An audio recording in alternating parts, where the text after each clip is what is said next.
Hello, everyone, and welcome back to the Blueprint Podcast. I'm your host, John Hubbard. Today, we have a very special bonus episode. After going through the entire book of MITRE's 11 Strategies of a World-Class Cybersecurity Operations Center, our authors, Ingrid, Carson, and Kathryn, are back for one final episode where we're going to talk about the process of writing a book, an InfoSec book, and what it takes and all the kind of tricky parts and the fun parts and the results and getting it done and all the kind of interesting things that go along with it. So with that, welcome to you all. Thank you for coming back and joining me. It's good to be back. So Carson, let's start with you. Since you were the kind of creator of the first edition of this book, could you kick us off telling us a little bit about where did the idea for writing a book come from? Why a book versus any other kind of medium or format? And what were you kind of thinking in the very beginning of this? It's a great question, and it'll spur a long story that will wind through, a bunch of different aspects of why write a book and what to think about this. Picture it. The year it was 2010 or so, and I and a number of other people I worked with at MITRE, some every day. You know who you are. I won't name names in this podcast to protect the innocent, but you know who you are, and I loved working with you. We talked about what we did and how we did it in security operations to a lot of other folks. And the same questions kept coming up. And it's the questions people still ask to this day. And it was everything from how many analysts do you need, to what data do you collect, to how you set up a SOC for success, organizationally and otherwise. And really, it was all the things that we talked about through the webcast. And I started looking around. I thought back to some of the first things that I read when I was an intern at MITRE, and I surveyed and I looked around. I remember the very first book on intrusion detection I read by Northcutt, or the wonderful materials done by CertCC. They were at the time, the handbook for CCerts, and I read a book by Richard Beeklick, The Tao of Network Security Monitoring, and a couple of references. In fact, in total, I think I read like a couple thousand pages on the material. And I said, I don't think there's enough written down about to answer these questions.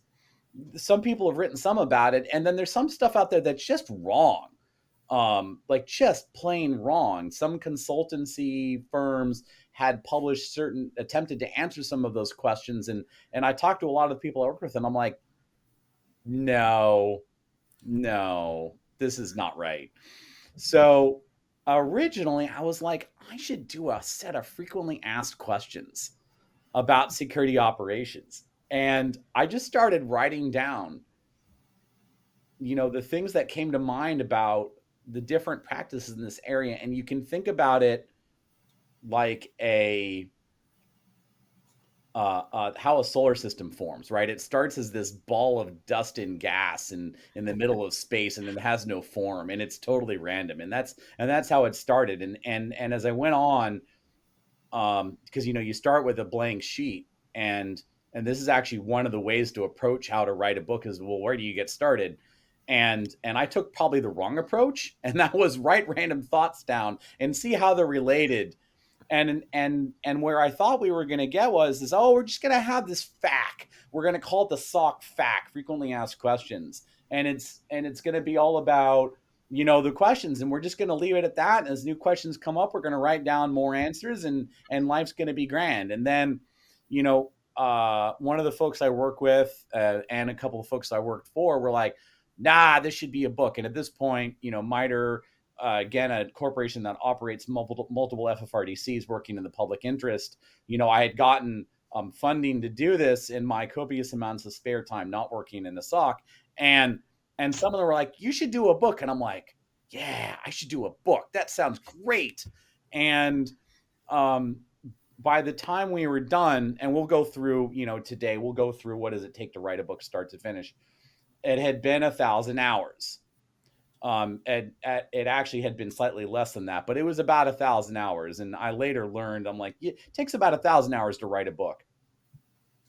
And so the motivation for doing that was getting this knowledge that I and my many colleagues at MITRE had accumulated into something that the people we talked to could consume. And initially that was MITRE's customers. And it ended up being like hundreds of other organizations, and it completely blew us away. And there's a bunch of other things we can talk today about, like, how do you think about your audience, and how do you think about who you want to reach, and how you want to engage with them, and all that fun stuff. So, if I had to do it all over again, I have a lot of thoughts to offer Carson of 2010. And I think that's one of the reasons why I've assembled into this episode. I could go on, but I don't think I should yet. Yeah, so I'll just add on some Carson advice that he gave to me, because I've actually always wanted to write a book. From the time I was little, people told me I could write, and and I even wrote little books, when I was little. But when Carson was going through this process at MITRE, I was also there, and I asked him. I said, "So if someone's getting started in writing a book, Carson, what would you advise them for getting started?" And he gave me some excellent advice. I don't know that he followed it. What he just described is definitely not, it's the opposite of what he told me. Don't which is, do what I did. don't write down random thoughts. He said, start one chapter at a time. So basically write each thing like it's its own paper, its own, consumable thing that you can publish in discrete things, and then actually go through the process for each chapter as you go along, editing and other things, so that by the time you've assembled 11 or 12 or 13 chapters or whatever it is, you've kind of gone along on the process. So I think that was excellent, Carson. Oh, thanks. Maybe I'll remember that if I decide to write a book ever again. Yeah. So it's a dream come true for you, Kathryn. It is, absolutely. And I don't know that this is, I think there'll be more, because I don't know if they'll be the same, security operations kinds of things, but I do like to write. Yes.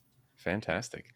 So for those out there in the listening audience or watching audience who might be thinking about the same thing, any kind of initial thoughts come to mind on if someone is on that precipice of like, maybe I should write a book? The first thing you want to say is, really? Are you sure you want to write a book? You have to really want a book. It is a lot of work. And, I think Carson mentioned 1,000 hours. It wasn't divided by 3 for the 3 authors. That wasn't like 300 hours each. It was close to 1,000 hours probably each, in all of the stuff that we did to put this thing together. Yeah. So, and that's a good point of clarification here, is Carson was referring to the first edition, which was put together in 2010. Right. And then eventually, wasn't the published date like 2014 though? 2014, right. Yeah, it was 2014. Yeah. Which gives you an idea of how long they take. And then the 3 people here worked on the second edition, and I was part of the original team that was putting together, okay, what do we want to put in for a proposal to MITRE for a second edition? How long do we think it's going to take? And we were doing a second edition. We thought, it'll just be a few light updates. And sorry. Yeah. Cybersecurity changes a lot over the years, so we had to do some things. I had no intention of writing the book. I was not originally going to be part of the team. And just as we've started thinking about, who was going to be involved, how we were going to do this, it was like, yeah, you know what? I've worked in a lot of SOCs, and I have opinions, and I've got some thoughts, and I could jump in and do some stuff. I had no idea how much work it was going to be.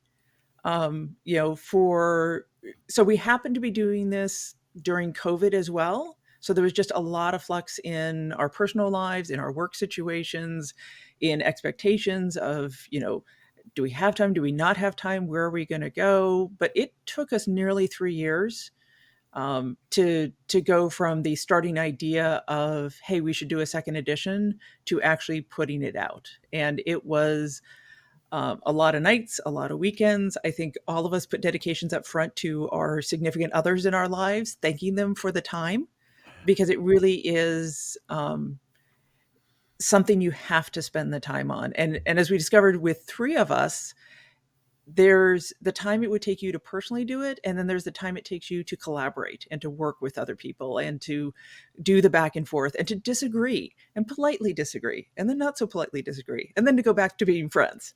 And so I think there's just a lot to think about if you are considering doing a book in terms of, is this the right format for you? Why are you even doing it? Like, what, for all of us, it was, we wanted to put something back out into the community. I mean, it's part of the reason that it was free. It's the reason we enjoyed doing it with MITRE. It's why we went with this particular format that I had one sponsor, when they heard we were doing a second edition, said, make it thick enough that I can, bonk somebody on the head with it, but not so thick it's going to hurt. So we had some goals with this, but really think about what your goals are for a book versus other formats. We had never planned to do a podcast, but this is, John gave us this amazing platform to do the podcast. Thank you, Sam. Thank you, John. Yes. Thank you. So, yeah, there's just a lot of ways you can put information out. And so really thinking about, is this the right format? And do you have a year or more to dedicate to doing something, or do you need to do it a little bit more quickly? Yeah, and I would add to the motivations, make sure it's not about money if you're writing a technical book. I got that advice probably 15, 20 years ago when I worked with several authors at one of my previous employers, and you don't make money on a technical book most of the time. Not a lot of money, not like real money, capital M. So, and this person had written the textbook that was used in 30 countries, several different languages, many colleges for doing Excel at the time. So he said, told me how much he made off of the book. And I was like, oh, okay. So he said, so you don't do it for the money, which made this easy to say, yep, we don't want to make money off of this book. And we're truly giving back to the community. And that helped my romantic notion of writing a book. It's like, oh yes, I'm giving back. That's why I'm doing this. So it helped it along in those tough hours when Carson and I were arguing over something. Just kidding, Carson. I have a bunch of points I want to expand on from what Kathryn said. I think succinctly, the romance and novelty, pun intended, you're welcome, of writing a book wears off well before the book is published. And for me, and I suspect others, it actually becomes the most challenging when you're like, okay, I've got a complete manuscript. We even like its order and its format and its scope. And then you descend into editing, which we'll talk about later. Which is its own fun. So, for me in the first edition, and I think for us in the second edition, again, let's bring it back to what is your intent and who are you trying to reach? And we knew that we had a lot of people out there. I did in the first edition and we did in the second edition. Didn't realize how many in the first edition of audience who I wanted to communicate with about how to do this better. And that was truly my motivation. In the first edition, I think that carried through. And MITRE is a corporation, a not-for-profit that operates FFRDCs in the public interest. Giving away a book like this is entirely consistent, in our judgment when we originally released it, with that, right? Is let's get this knowledge back out to the people who can go and do brilliant things with it. And there's been I think I've lost track of the number of times. It's certainly not hundreds, but it's not just a dozen either, where in the last 10 years or so, people have come to me and said, Carson, thank you. This book served as our blueprint, pun intended, as the way we structured our SOC. And I'm like, that's so cool, because that was what, we had in mind. So again, examine your motivation, examine who you're trying to reach, and think about ways you can reach them. Writing a book is like kind of going, if you haven't written a blog or written short papers or written articles or written an entire chapter, it's kind of like saying, I'd like to take up hiking, and then my first place I'm going to hike is going to be K2. And like, maybe you should reconsider what your first attempt is going to be. Yeah, that is fair. I started publishing some articles a few years back, not thinking I actually was brought in late to this process. So, I didn't know I was going to get to be a part of this. So I was publishing blogs and a few other things just to kind of dip my toe in the water and see what I thought. With the motivation, part of my motivation that really comes back to me each time I think about this when I was in those tough times was about not just giving back, but that people would build on the knowledge we have. One of my frustrations in this field, having been in it for as long as I have, is that we really haven't handed off the knowledge and built on it in a way that's more exponential. Yes, we are doing things a little differently here and there, but there is foundational knowledge that should be out there that everybody should just know if you're getting into this field. A lot of it's in this book, and all the references and resources that we provided in the book. But my true frustration is in that I want to see us do a lot better, and grow and do it differently and better. Yeah, I'll give you one. Let me give you one lessons learned, and then I'll let let someone else talk for a while, Ingrid. So the whack-a-mole thing. I don't know if others know this one, but over the years, every once in a while, I come across an organization that has something bad happening from an IP address or something like an IP address, and they block it, and that's the answer. That is definitely not the way to do security operations. So that's when I say, please read the book, Ingrid, I'm sorry, go ahead. And this builds on that, which is, so we've talked about writing a book is hard. Think about whether this is the right format. But to talk about why we felt this was the right format, it's because a book has a set of gravitas to it that is and a set of permanence to it that is a little bit different than writing an article, writing a blog post, putting something out that, there's a lot of material that comes out every day. We all know we have to read constantly to try and stay up with everything. The book has a level of permanence to it that we observed with Carson's first edition. Like, people held on to it. They went back, they referenced it. Even when it started to become more out of date, there was still evergreen content in there. There were still things that people would go back to and point out to. And that's what we wanted to do with the second edition too. Because we did start some of the early discussions of, should we even do a book? Should we just do, a set of blog posts? Should we do some updates? What's the right format? But we really did feel like with a book, you get something that people can hold on to, whether that is physically or virtually now, and go back and look at, and you can tell a longer story with it. Because if you are doing things as in even a series of blog posts or something else, you're often capped with how long will people sit down and look at something? Do they reference it? Do they look at it the same way? With a book, we never anticipated anybody reading this start to finish. If you do, that's amazing. Please let us know. But we kind of viewed it as, you might dive in, you might say, oh, this is interesting, that's interesting. But if you did read it start to finish, you'd kind of get a story that builds on each other. So it's a different storytelling format that can play really well into certain ideas. So as hard as it was, it felt like this was a really good format for what we wanted to share. And so as Kathryn was saying, we really did think this was going to be a bunch of light edits, but we learned that cybersecurity changes really fast, and there's a whole bunch of stuff to talk about. And we tried really hard to just say, oh yeah, here's, 5 different topics. We want to talk about cloud, and we want to talk about this. And then we're like, yeah, but we want to talk about the business, and threat intelligence is different. And where are we going to put hunting and deception? And then the next thing you know, we've got this whole whiteboard of ideas, and we're drawing lines between everything. And we're like, okay, so we're just going to reorganize a little bit. And then that turned into, okay, we're reorganizing the whole thing.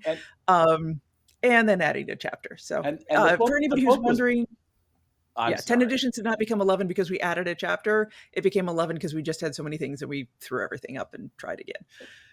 The book was better for it, right? And this actually gets back to why I mentioned the story of why the first edition came to be. Is originally it was sort of like, well, we went from like 23, 24 frequently asked questions and answers to 10 strategies.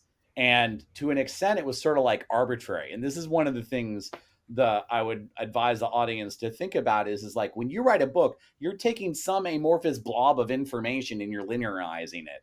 And there's a lot of different ways to take any blob of information and turn it into linear form. And that was actually where a bunch of our conversations doing second edition came up, was this, okay, so like, where do we put blah?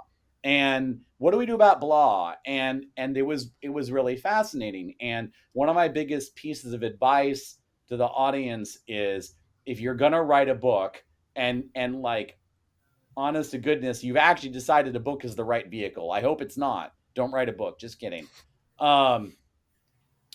Is you need input from someone who is invested in understanding your material thoroughly early on, about the structure and scope of the material you are delivering. You have got to get clarity on that structure and scope early on, because as then you start producing material, you're going to start taking dependencies on the different part of the material. And if you screw up that structure early on or have to restructure later, oh brother, you're in for trouble, because it's gonna cause a lot of rewrite and a lot of re-edit.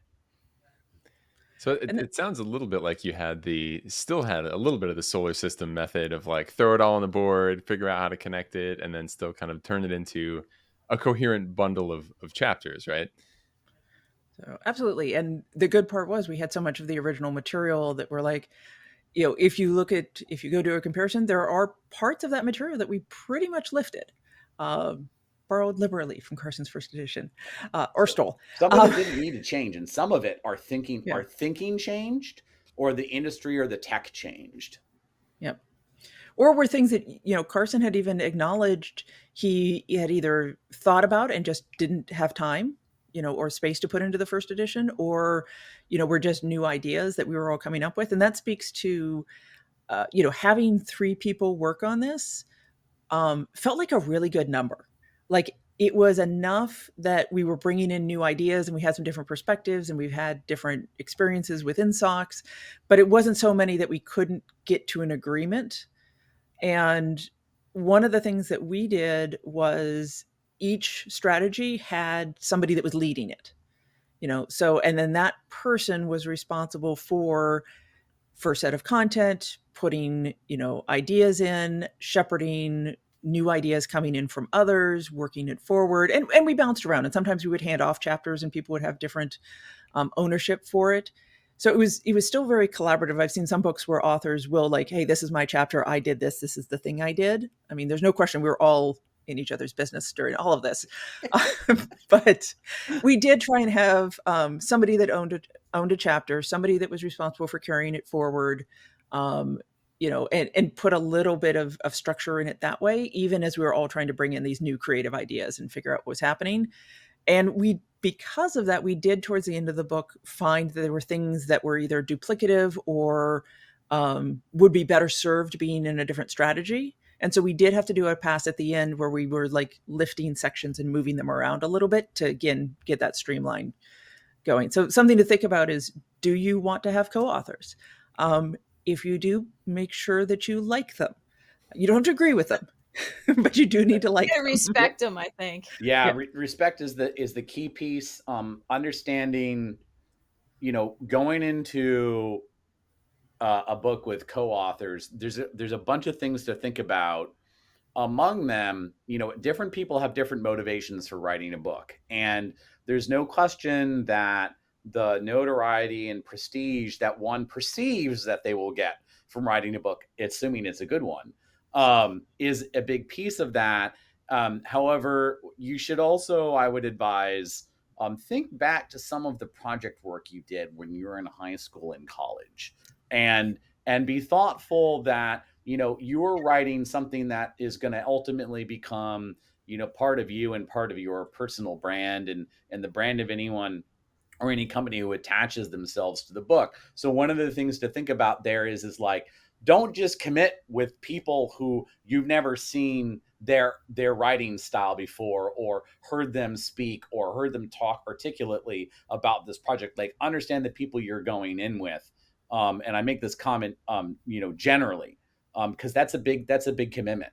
And you want to make sure that you're on board with people you might have vigorous debates with, you might disagree with, but, establish that you can kind of come to that positive outcome, and that, you feel like everybody's contributed. And that actually is an interesting dovetail into one of the things.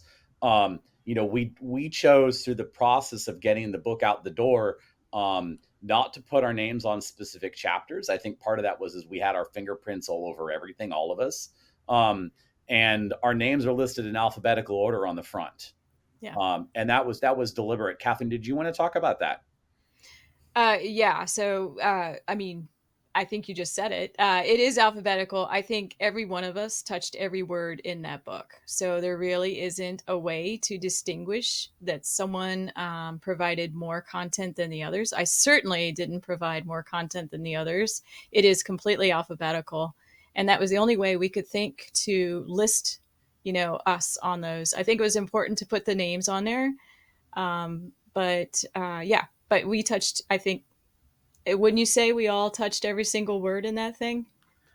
So, yeah, even the stuff, like we mentioned, there was a good bit of content that we looked at from Carson's first edition and tried to figure out, like, okay, is this the right thing? Can we just carry it forward? But even then, we were critically reading it, considering whether that was the right tone, the right language. Some of the way you speak about things has changed over the years. Carson's own voice has changed over the years. Yeah, it sure has. And sometimes you would go in and say, oh my goodness, what? I can't do it with the Carson voice, but it's like, why did I write this? What was I thinking? And you're like, no, we're just going to slash all of it. Carson is sometimes a little more casual than some of the rest of us. So, in his language and how he talks, his anecdotes can be. So voice was another thing I wanted to bring up. I know now that I have a very strong voice, and I started working on that voice during the blogs. So when you come into a situation like this, you need to know what your voice is up front. Now, blending three voices together, three strong voices together in a book is an interesting exercise. And I think Ingrid, that was her strength in bringing us together through organizing and the way things she would point out when we didn't quite sound like we were on the same page from a voice standpoint. I speak a little more formally maybe than Carson does, but Carson is fun. So we didn't want to lose all the fun that Carson had. I think that's well put, Kathryn. I wanted to tangent for a second, John, off one of the questions you asked before we get to the end of this. I wanted to return to the economics of writing a book. And I love the example, by the way, about the Excel book that was used in 30 countries? Yeah, 30 countries. And I forgot to mention this part of it. What he said to me is, think about it. A technical book, the audience for a technical book compared to I don't know, a Grisham novel, or, these big authors, Stephen King, these giant authors that make money off of their books and can live off of it. He said, think about that. The audience for a technical book, and within a technical book, a cybersecurity book in particular, is less than 10% of the reading audience. And I was like, ooh, that hit home for me. And it's funny you mentioned that, because I received a very similar piece of advice, or a very harmonious piece of advice. And it's a really good way to put this into numbers. And I don't know where these numbers come from. So this is now third hand. No, me neither. I wouldn't quote them, but that's, rule of thumb. The rule of thumb that was given to me is it is rare for a technical book to exceed 10,000 copies. And that if you have written a technical book and you have sold 10,000 copies of that, you are considered quote unquote successful. Interesting. And then I was further informed, again, this all might be wrong, so don't quote me, that the author of a technical book typically gets somewhere around 10% of the cover price. All right, let's use 2023 numbers here for a moment. Imagine you have, in fact, hit that threshold exactly, 10,000 copies at $40 a copy. That's, hold on, but only 10% of that. That's what, 40 grand US for 1,000 hours of your time? Hold on, I'm doing more math. That's wrong. 4,000. That's $40 an hour. So you're not, you're not making money on this, generally. Yeah. Thanks for circling back. That's exactly. So better to just donate the money. Right. So we've said it before and we'll say it again, but the the book was given away on purpose to reach the widest possible audience. I think we succeeded in that regard. When you download the book on a major reseller or order the print-on-demand copy, neither us nor MITRE see any of that money. Oh, and Carson, that is an excellent segue into, so how do you get from ideas to an actual published book? Oh, let's do it. Because that is not an easy thing. As you brought up earlier, like, you can do all of this, you can have your 500 pages, whatever you've got, you think it's wonderful. I would recommend working with an editor as you're going along. And something to keep in mind is there's all kinds of different editing that goes on. There's, Kathryn brought up earlier that I did some of the structural editing, which is one of the things that you need to do. But you also need to do and go in and have kind of a flow within the content editing. And then you get into the actual line editing and hey, is your punctuation correct? Did you use the right, tense, all of those types of things. And then there's editing later on that goes to, okay, once you've laid out the book, did everything land where it was supposed to? And what do the pages look like? And so just keeping in mind that it's not as simple as saying, oh yeah, we just need to get an editor. You have to think about the different types of editors that you want.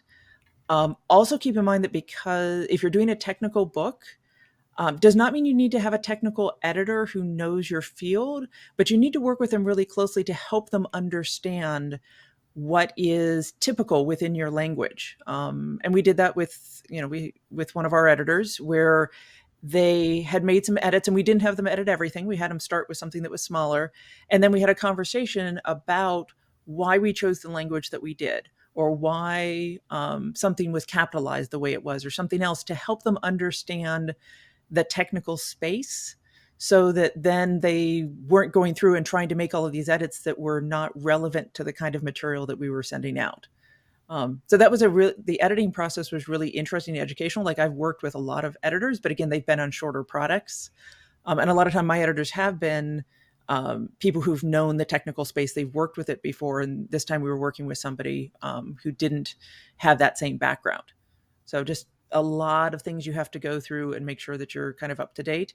You can, in our case, MITRE had some editing resources that we could use, but we also learned that there are companies out there. So we ended up using a external company to help us with some final layout and some other pieces, and learned that there's lots of resources out there that aren't terribly expensive for you to be able to go out and get different editors. And I know Kathryn can speak to a lot of this because she spent a lot of time on the phone. I spent a lot of time on, actually, that's a lessons learned that I got. There are things like in our book, how many resources did we list in the back? How many references? It was 500, 522. Yeah. When you have 519 references or something to that nature, it's good to think about it ahead of time, of just using one particular format, rather than, we were kind of just doing it in we had 3 different ways, as you might imagine, of capturing references. And so one version of the editing toward the end was to go through all those references. You can actually pay companies to do it, and they aren't that costly. It might have been worth it in our case to just go hire that done, rather than trying to do things ourselves, or trying to do it through, just nickel and diming ourselves to death on doing the references. But yeah, that was something else. The other thing is that some of the editors wanted us to wait until we had a whole book. If you can, back to Carson's advice to me, if you can find editors that are good with piecemealing, that way you're not handing this big 472 page thing to someone to start from scratch, because that's daunting. Or it needs to be an editor who works with books all the time and already understands that. It's also daunting that, again, it's like 3 authors are here to tell you to not write a book today. It's also daunting when you think about updating the work. You've heard us already talk about how the very deliberate choices we made, not just in content and in scope, but reorganization and retailing of message and whatnot. That's when you produce a 400 or 500 page work, it becomes a big deal to update that. And that's one of the reasons why, depending on how you present the material, you might think about chunkifying that or breaking that up in a way that enables you to update it. Maybe you need to think about a format that can be democratized. And this actually goes back into one of the points Ingrid made. Ingrid, you forgot technical edit. And when I say technical edit, I mean bringing to bear diverse perspectives on whatever it is we're writing down. This is one of the things that I had to a limited degree when I was working on the first edition was, I needed people to tell me if like my definitions were like, is this right? Like, I'm even saying the right thing. Like, is this consensus or am I hallucinating? And one of the biggest virtues of having a book where you have multiple core authors is that you have people who are committed to making those calls or having those arguments. And they're both wonderful to have. And we actually did some technical editing. So thanks for bringing that up. We had, there's a bunch of people at MITRE, thankfully, that were very happy to read for us and give us comments. Yeah, and take a look in the acknowledgement section, and you see names of everybody that was part of it. But that's a great point, Carson. Is that before we even got to any of that final stuff, we would take some drafts, and some of them were rough, and they would just dive in. They would dive in and go, "What do you mean? What were you thinking? I disagree with you. Here's my experience." And so they were very candid with us, which is really important. Also, you have to have a thick skin if you're going to write a book. Let me just. Oh yeah. Thick skin is good.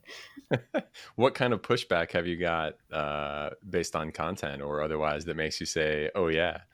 Pre or post publication, John? Yeah. Start with all of them. Well, during the editing, I'll start. During the editing, within it before it was published, we certainly got some very candid remarks from people who knew what they were talking about and weren't wrong necessarily. We had to go back and make calls with the three of us to say, okay, do we override this thing? Do we rewrite it? Do we throw the whole thing away and start over? Because there was a couple comments like that. This is just totally confusing. I don't understand any of it, So, yeah. And after publish? Or unless there's more. Well, I was just going to say, one of the things about the people who were commenting for us is they had all worked in SOCs. They'd all worked in multiple SOCs. They all knew what they were doing. Yeah. And it was so interesting that their comments were like, well, I've never seen this before, or that hasn't been my experience, or I think we should do it this way. And that came into a lot of the fact that there's not a single best way to run a SOC. And it's got to be contextual to your organization and what you're trying to do and the number of people you have and the budget you have and how much risk tolerance you have and all the other things. And so, as Kathryn was saying, we had to say, okay, that is another voice that comes in. Mm-hmm. What do we think honestly, the most common denominator is that we can speak to? And so, sometimes you might read the book and say, that's not what I've seen. That's not been my experience. And that doesn't mean your experience is wrong. It just means it's different than ours and the people who provided input into us. Yeah, and there's a bunch of things. I'm thinking about, behaviors for inclusion right now. One of the big pieces for this was establishing a common understanding of like when somebody says, oh, that's totally wrong. Okay, like tell me about the context and scope and situation and dependencies and all the other things. I'm like, what made you make that remark? And it very much goes back to what Ingrid was just talking about is people are going to come to the table and they're going to be opinionated. I know there's no one in the technology, let alone cybersecurity field, who are opinionated about what's right and what's wrong. So, I think that's one of the things to really seek out, but in doing so, use those behaviors so that you actually understand the root of why are people holding a really strong opinion about stuff.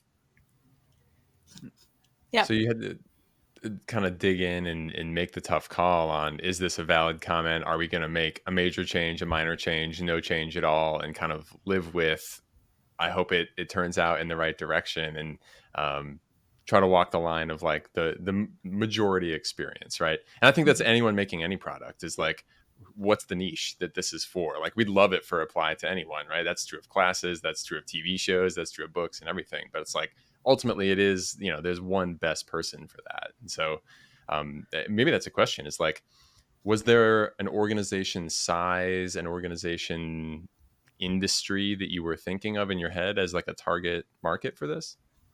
Oh, that's interesting. And it was Oh, very Great purposeful, question. yep. because all of us at that point, and even now, with where Carson's gone and whatever, we're coming out of more government and enterprise level experiences. And we recognized we had a bias for that. And we were trying really hard to learn and to think about what this could mean for the small SOC, the private SOC, the I've only got 2 people and it's a part-time job. Were there things that we could put in that would address that audience?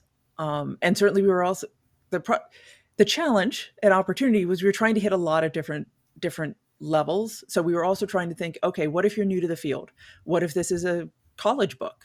What if this is something where you've done IT for a number of years, but you're transferring into cybersecurity and you want to just get that piece that's there?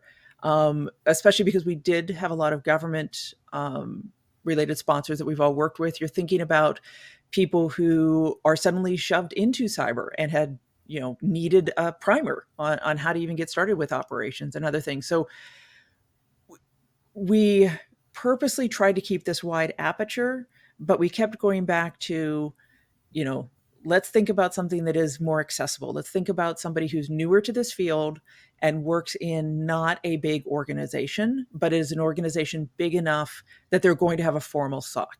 Now, we certainly talk about in one of the strategies, I think it's 4 we do organization, like all the different kinds of ways that you could start up a SOC and something else. But at least for me, that's what I always had in mind was somebody newer into the field, maybe has a little bit of an IT background or, knows technology in some way, and who isn't working for the largest organization, isn't working for the smallest organization.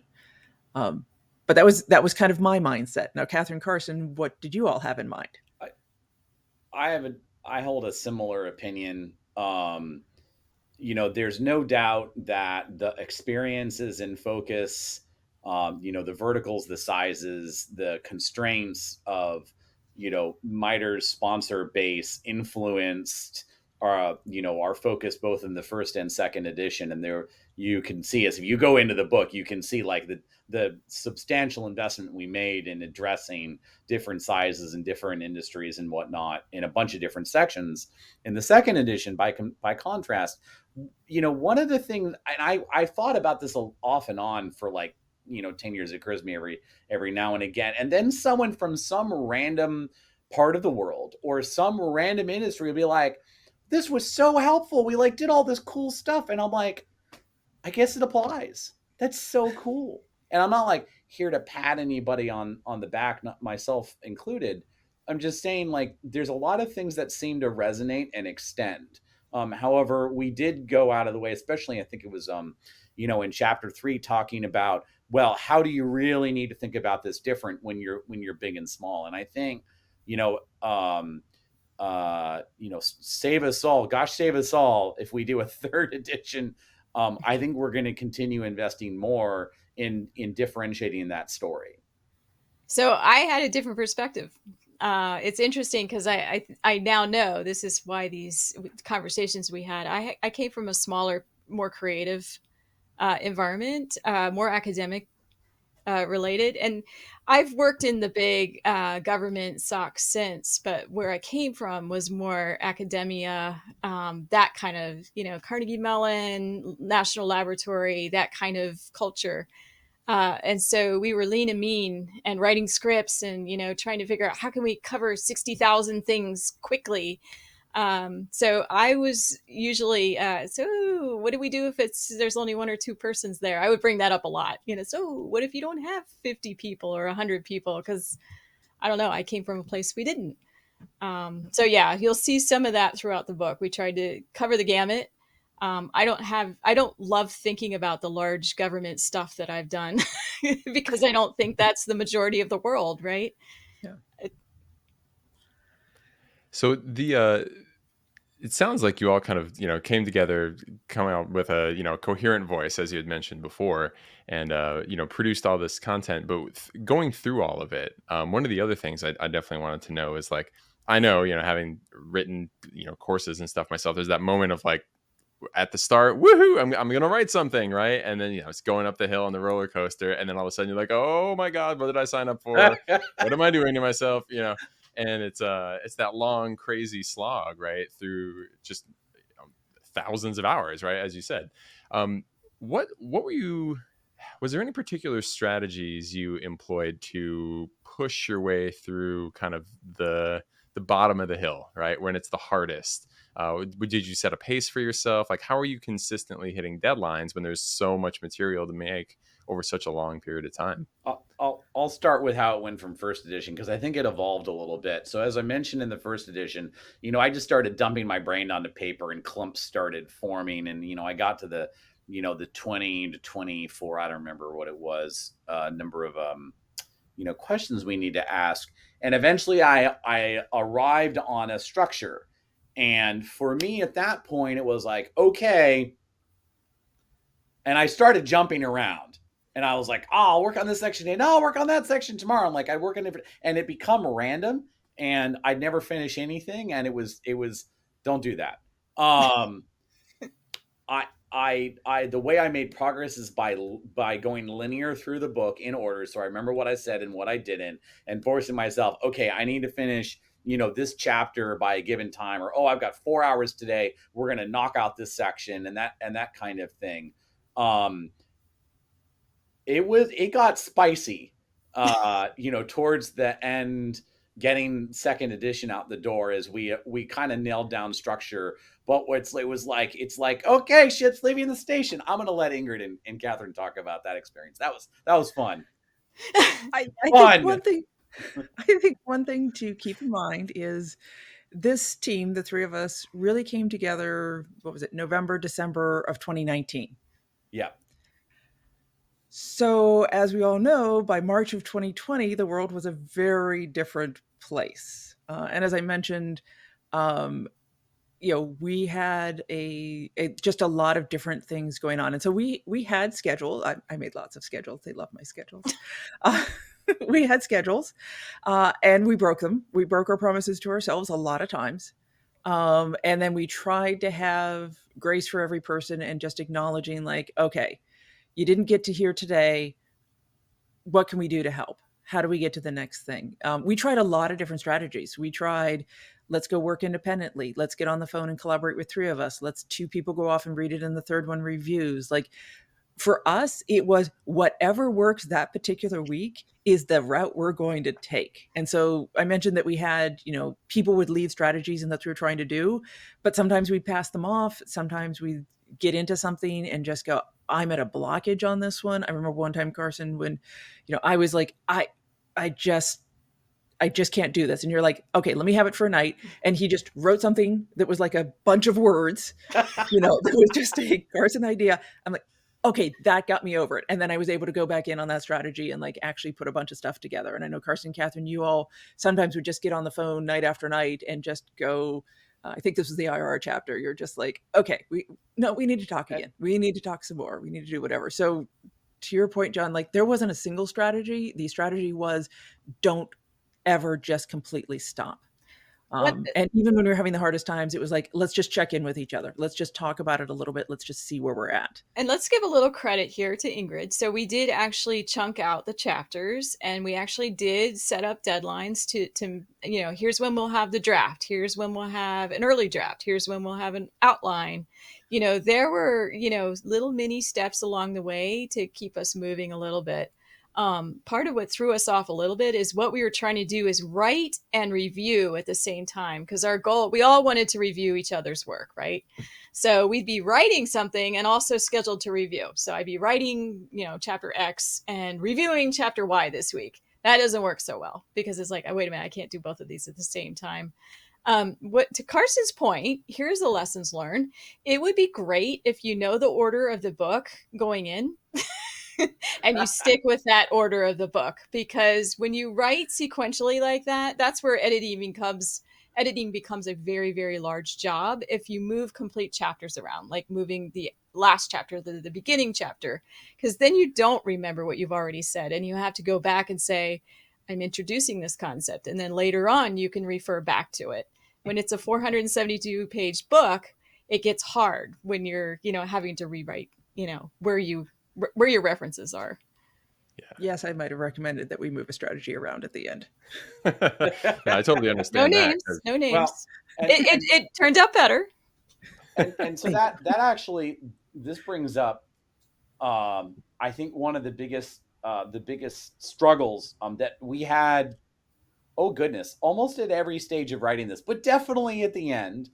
And to go back and I'm going to start answering part of one of the questions John asked that we only got to half of, and that was his feedback on the book post release, and that is of scope.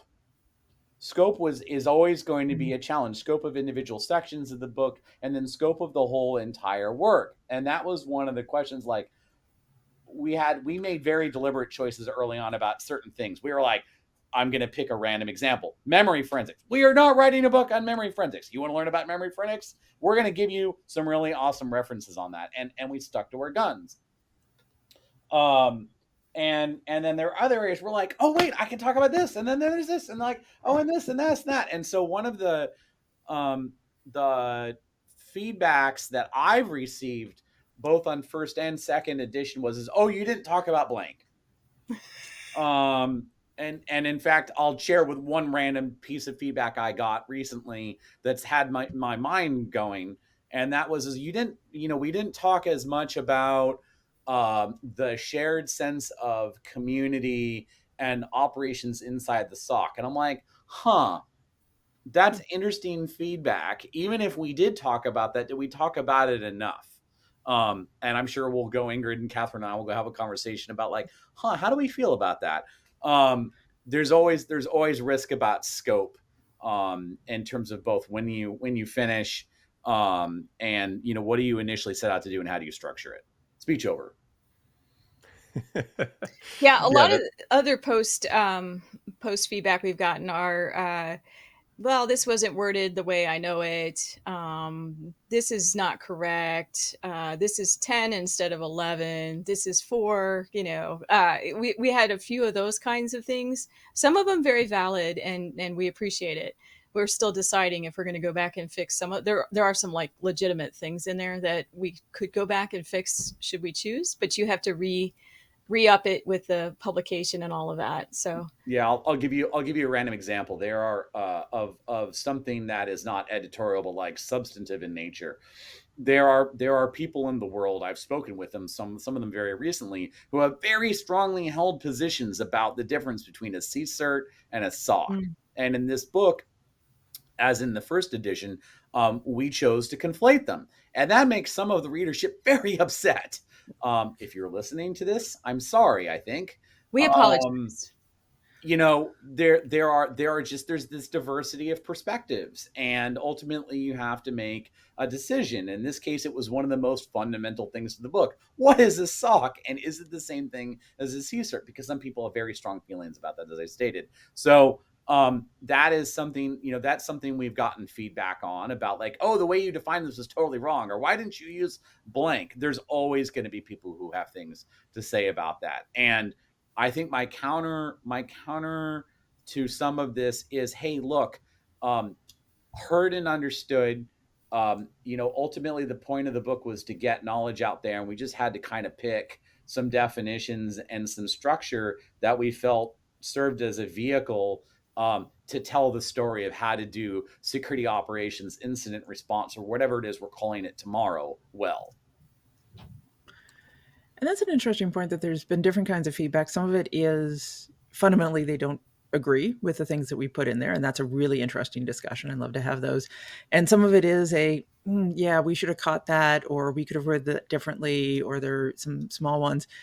And this goes back to how we decided to put the book out this time, because it's a PDF that's the freely available version, and then we have an ebook and a print version. And if we only had the PDF, that would actually be pretty easy, because it would be like, oh yeah, just go, into InDesign, change up some files, do another version, slap it up on MITRE's website, and we're good. But because we have the ebook and the print version, we have to give a lot of thought to, if we do another version, what is that going to look like? And this is where Kathryn did a lot of the work to get us set up with the distribution companies. And, we had to do things like getting, codes and all kinds of different stuff. And so it's very different to think about doing edits in this space versus just having a PDF or a blog post or something that's sitting on a website, because each of these are different formats. And each of these require, additional information to be put up and published. And, depending on how you want to distribute, because we wanted to make these available through multiple different companies, Amazon and Barnes and Noble and everybody else. And so that means that you're going with a standard format through a separate company that's helping you to distribute to them. That's what we chose to do. There may be other ways to do it as well, versus just uploading to one of those organizations. So the editing process and the chance to update becomes a lot more complicated than just putting something up that's, a single version. And Yeah, let's talk about some of that self-publishing stuff. So we're essentially a self-published through MITRE book. So we worked with a company who helped us with the layout. We chose an ebook and print. And then, of course, we provide a free PDF on MITRE's website as well. So when we chose those things, you have to have separate ISBN numbers for each of those. So that's yet a different company where you go and you purchase ISBN numbers. You can purchase blocks of them you have to have one for each version. In fact, someone brought up an audiobook to me, guys. So, I think we should do it. I mean, what a fantastic idea. We need a British accent doing an audiobook, right? I think we could John to do it. He's got the radio voice. But yeah. And we would need an ISBN for that as well. So there are things like that I learned through the process. The book, there was a company that helps you with all of that stuff up front. I would talk to them early and often if you're going to be self-publishing, because they will guide you and give you advice. Do you want to do the ebook? Do you want to? Here's what that buys you. We want it to be free. That was a big conversation, actually. It was hard to make it free, and I have to maintain it to keep it free with the distributor because the price of paper changes, the price of distribution changes. So I've had to tweak the numbers more than once to get it back to zero. Publishers won't, if they're not making some money, if it's negative, they're not going to sell your book. They will take it off their sites. So I learned that one, So understanding that process, having a company, and they're not that expensive. I mean, I could afford it myself. It's not, we're talking like a couple $1,000s to help you walk through how to publish a book, which in the scheme of things is for us, affordable. What else did they teach us? Layout. How do you want to do the numbering? They could do indexing for us. So if you want to be able to refer back to pages, where do we talk about incident response? What pages? And then it'll go through and they can do that for you. We may have gone back and done some of that ourselves after we had it done, but you can have all that stuff done. And that's the key is you can do all of this yourself. You don't need to spend that money. There are great websites out there that will walk you through, what it means to be self-published, how you do it, how you get it on the site. This is one of those places where we were able to work with MITRE and chose to spend a little bit of money to have them kind of jumpstart and help us because we were so new to the field and had no idea how to even get started in this space. Well, yeah, little secrets about how's your book, how many books would be distributed, which distributors would get you more exposure. How do you do it internationally? We wanted the books all over the world. So how do you do that? That's actually a story. I'm going to tell a story for a second about book distribution. So as we mentioned a bazillion times at this point, both editions have been free. And so let's go back. This is the year's 2014 and the book is done. And my management was talking to me like, Carson, how many copies do you think we distributed this thing? And I'm like, whoa, I don't think I know more than like 200 people. Like 200 or 300 copies, I guess. They printed 1,500 copies. And you've got to understand, like, what does 1,500 copies of a book look like? That's like 3 pallets of books. And that weighs a lot. And so these 3 pallets of books came into MITRE. They said, "Oh, we printed 1,500 copies." I'm like, what am I going to do with 1,500 copies of a book? I don't even know 200 people. They were gone in a matter of months. And I think, was in addition to the, the online distribution of the PDF. So the message I'm trying to send is your perceptions around the audience and the readership for a book may be substantially different as soon as you're published. And it would be wise to work with your publisher, work with, a couple people you really trust to figure out, like, what does that really look like? What do we think it's going to be, the realistic numbers are? Because you might be surprised in either direction. And you actually don't have to guess, as it turns out, because there's this thing called print on demand. So, I have this little trick going on where I have, a supply in my office. And what I do is when someone says, "Hey, can I get, I don't know, 40 copies tomorrow?" It's like, sure, just, I'll buy 40 copies. But meanwhile, you can take the 40 copies I have. So I have these I could go sell books if I need to. So in your experience, which I know is, it seems like self-publishing only, unless there's a book that you wrote that I didn't know about, what is self-publishing? Maybe I should say, what is not self-publishing the experience like, and what is it getting you as opposed to going through all the extra effort you did? If someone were to actually like go to a major book publisher and just say, "Here, my book's done," like, do they take care of a whole bunch more of that, and it's just a lot easier? And obviously you're probably selling it for a higher price at that point, but what extra work do you have to do when you self-publish? Is it basically everything you just listed there? Depends on your agreement with them. I mean, because we've talked about editing. We haven't even talked about graphics or cover design or any of the other pieces. Like all of that, everything from editing to cover design to graphics to formatting to distribution to marketing is something that a publisher may or may not deal with, and in different levels depending on the kind of contracts that you have with them. So, and keeping in mind that publishers have different types of books that they're looking for.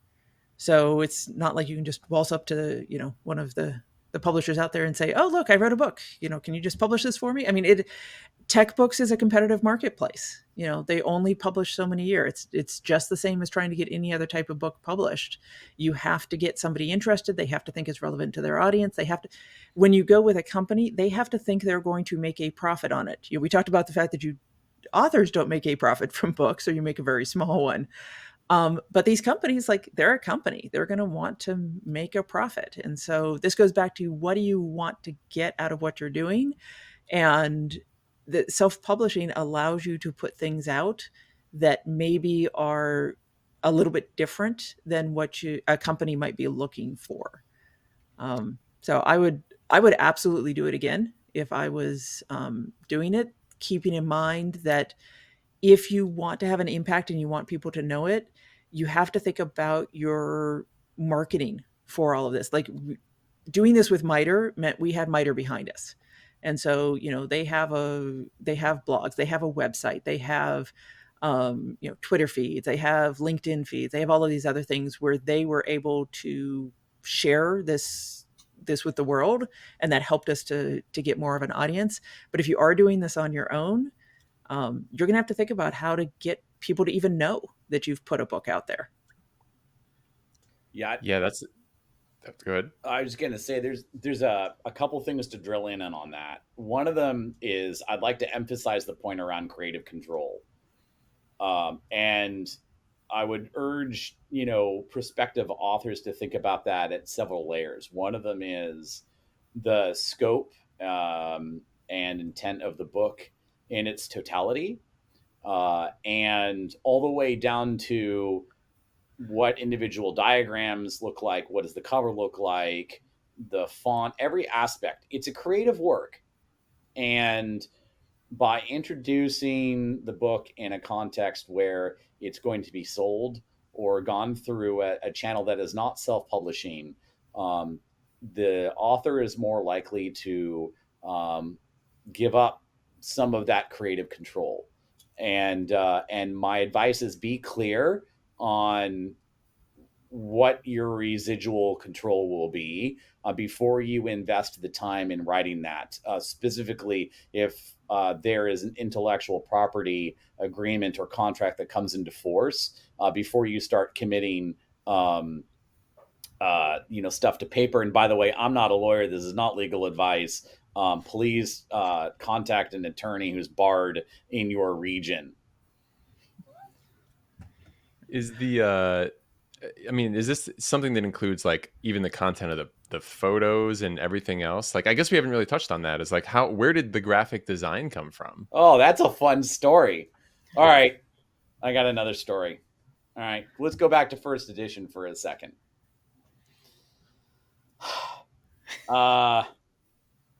So I was like, hey, I have a bunch of security books on my shelf.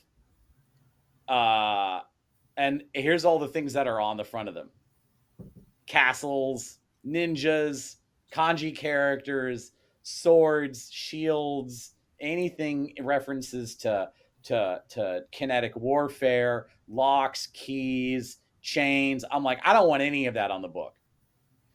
And through a series of events, we came to putting the Red Queen on the front of the book, which was an allusion to the whole Red Queen effect and how socks need to constantly evolve, etc. And then, so that was that. That's history. And then the second edition came rolling around, and I'm like, and that was an interesting conversation that we had. And there were some people that had some opinions about what should be on the cover, and there were other people who had other opinions about what should be on the cover. And eventually, I think was it Ingrid or you and I, or Kathryn, was it you and I? We were sitting there one night, we're like, what should be on the cover? I give up. So we just got on one of the sites that they were like, hey, you can use any of the art from this site, we'll license it. And we're like, I'm going to type in cyber into this, and what do I get? And sure enough, up popped the picture that is now on the front of the book, like nearly the top of the list. I'm like, we should use that. And to an extent, the rest is history, but I think there was probably some convincing that needed to happen. What did I miss? So I think this is because we were doing this with MITRE, and they did have final control over some went into there. MITRE had opinions throughout, about what they gave a ton of leeway when it came to content, but when it came to branding and the marketing, cover and the cover and the colors and everything else, they wanted it to match with their recent branding. Right. And so the blue and the yellow are the primary colors that they were using, and so we probably spent it took us several months, actually. Months. Yeah. We were doing other editing through the content and everything else, but between figuring out the color and figuring out the color palette and figuring out the graphics on the inside, we did have a graphic designer from MITRE that worked with us, and he was great. He was wonderful. Again, not a cyber person, and so what we learned was things that we were able to kind of hand wave between the three of us. We needed to be really, really literal when it came to working with him, because this just wasn't his field. And so he would sometimes say, hey, I've made something look like this, and it looked great, but it didn't convey the same message that we were trying to convey. And so we did do some rounds with them, going through and saying, okay, well, this is what we really needed to get to. How do we modify that? And I think I mentioned one of the early episodes, like, I was a graphic design major back in college. Carson and Kathryn are very creative people. We had thoughts about this. And sometimes he's just like, just tell me what you want. Just tell me what you want to do. But we tried to respect the fact that he is really good at his craft as well. And so that was one of the things is, whenever we would get something, we're like, oh, that's not what we had in mind. We forced ourselves to step back and say, okay, why did they do that? Does it work? Is it good contrast? How's it going to show up in black and white? Because we did the book in color, but we wanted to make sure if you printed out a page, you could still see it. All of that came into play. And so this was an area where MITRE got very involved and wanted to have some opinions about it. And I actually want to follow up on something Carson said about contracts. I am not a lawyer either, but do keep that in mind if you are thinking about writing a book and you work for a cybersecurity company, make sure to have conversations with them about intellectual property and what you are allowed to put out and who has ownership for it.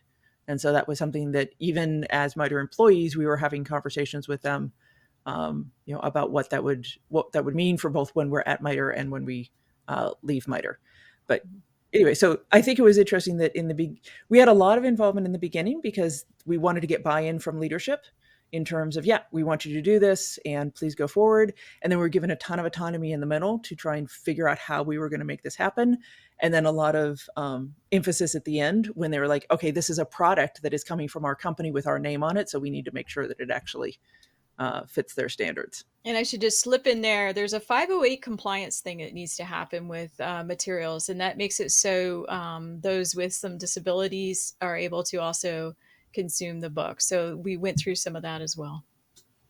One of the other things beyond all these kind of like just way in the detail stuff that people wouldn't expect, lawyers and copyright law and all this other kind of stuff. Exactly. Like clearly, like you're getting into something that if it's your first time, you have no idea, and there's going to be way more to it than anyone expects. Is there anything else that was just like a big shocker to you that you're like, oh, I had no idea that's how that worked? Certainly the number of companies that are out there to help folks along. So you really aren't on your own. I think we took a lot on ourselves that maybe if we just let it go a little bit, we could have had companies helping us to do some of it. What about maybe this is a good closing question on this one. Every team has, the joke is like there's the brains, the looks, the strength, the wild card, right? You've made reference here to like Ingrid kind of being the one that's organizing and did a lot of like the very kind of detailed planning of what was going on.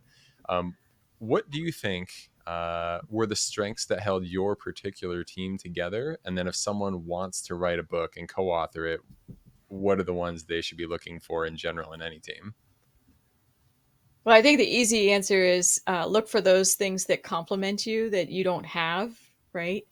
Now, I'm also an organizer, so I defer to Ingrid when she has super strong emotions about the organizing. Sometimes she had stronger feelings. I think so. I've been a manager a long time, so I have a lot of the strategic view, and I can dip down when I need to. So I was doing some of that up and down and up and down. But wait a minute, we didn't cover the concept well, or Carson always had details. He's always very, very detailed on what he puts together. I don't know. Thoughts? I love this question, John.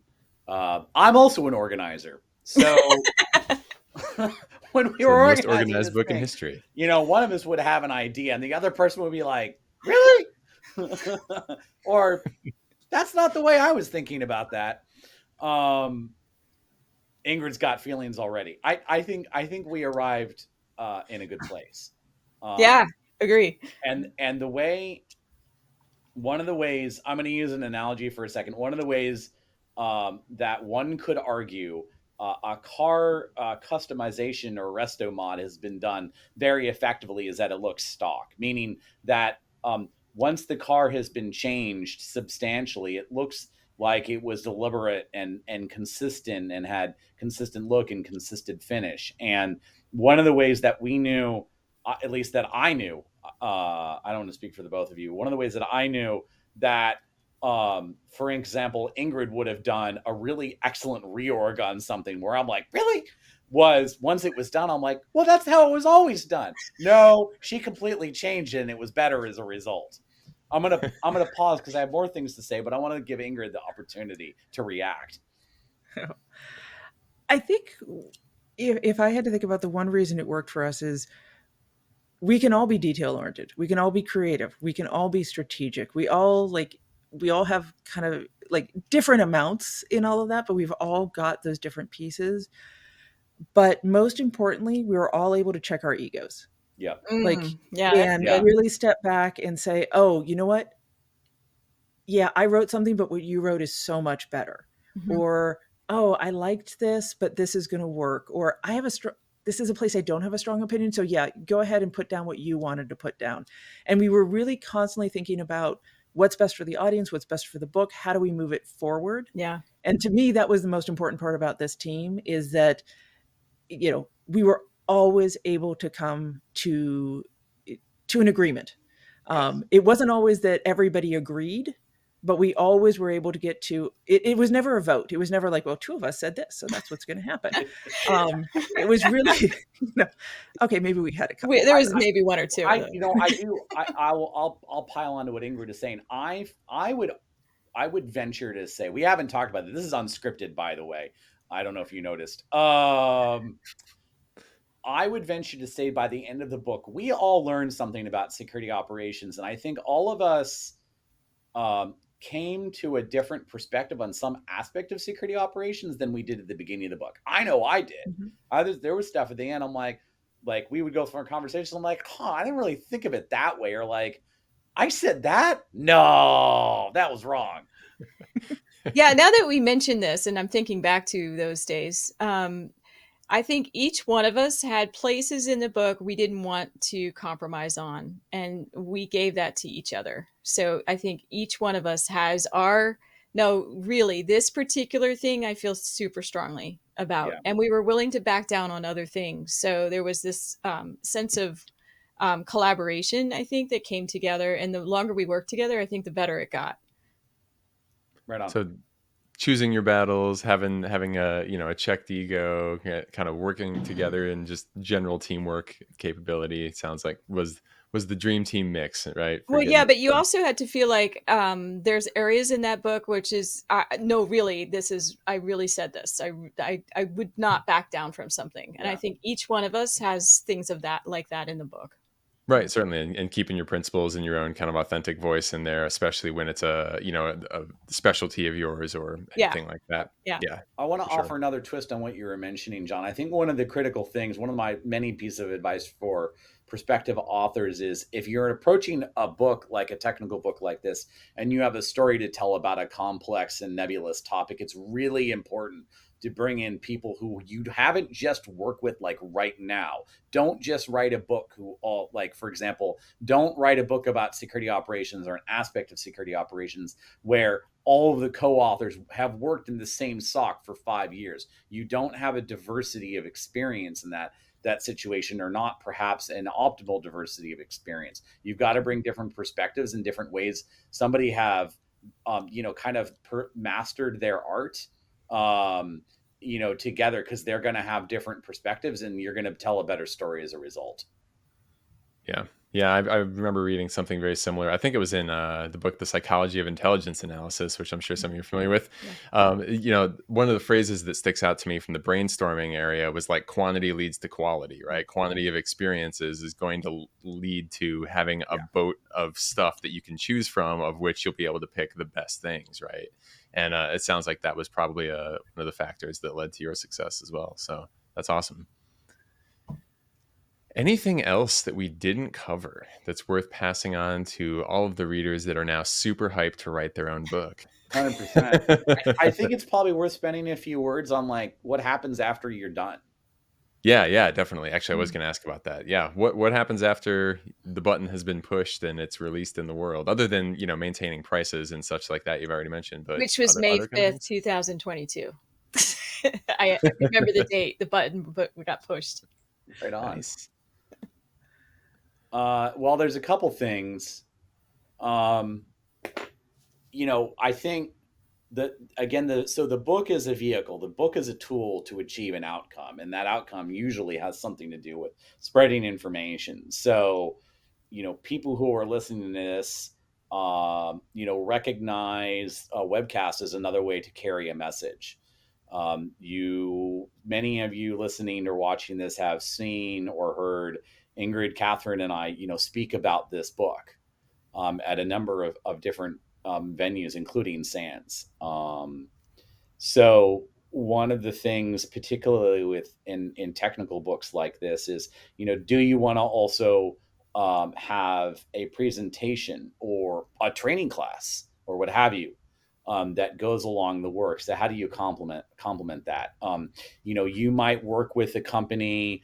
Maybe the book you wrote was actually, the intellectual property is owned by a company. By the way, I'll interject real quick as a short tangent.